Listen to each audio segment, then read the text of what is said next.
বর্ষার শেষে প্রকৃতি তার রুক্ষ রূপ ধারণ করল। গ্রীষ্মের প্রখর তাপে জঙ্গল প্রথমে হলুদ, তারপর বাদামি, আর শেষে একেবারে কালো হয়ে উঠল। এত গরমের আগে কখনো পড়েনি, এমনকি মহুয়া গাছেও ফুল ধরেনি।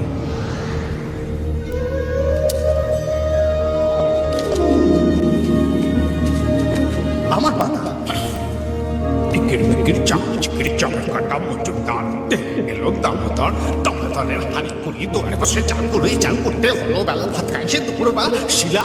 হ্যাঁ, তো অনেক শিলা শিলা শান্তি শিলা।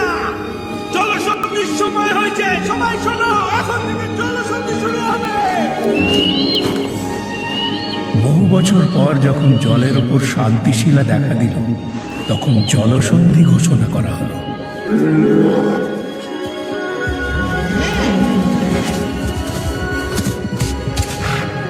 এখন থেকে নদীর ধারে শিকার নিষিদ্ধ হলো, কারণ জঙ্গলের আইন অনুযায়ী জলের প্রয়োজনীয়তা খাদ্যের থেকে বেশি।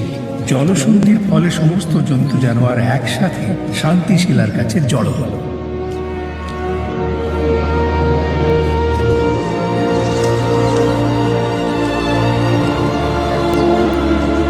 ভুলে যেও না, শিকার বন্ধ, শুধু খেলা। শুধুই খেলা। বুঝেছি মা।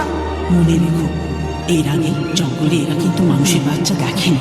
একদম দুষ্টুমি না। ঠিক আছে, আমি কি একবার যেতে পারি? ভাইদেরও নিয়ে যাও। আমাকে নিয়ে যাও। চলে এসো রে। কেডা আবার কেডা? भैया कनी देख गया মাফ করবেন। এ মা, দিব্যি দুবাই চলছে। একদম দেখো না। ওই দেখো, একটা জঙ্গলি শুয়োর। দেখো একটা বেজি। এখানে সবাই রয়েছে। এটা কি একটা ময়ূর? এই তো আমার কাঠি। আরে না, ওটা আমার। এটা আমার। বলছি না না রে, এটা আমি এনেছি, এটা আমার। জানো না তুমি? দুঃখিত গুরু, ভুল হয়ে গেছে। আমি ইচ্ছে করে করিনি। আমার শিশু লাগানো হবে। দয়া করে দেখে চলো, বাবা, ওটা কি গো? মনে হচ্ছে মানুষের বাচ্চা। মানুষের বাচ্চা এখানে কি করে এলো? জলসন্ধির কথা ভুলে যেও না। বাঙালকে হাইকোর্ট দেখিও না।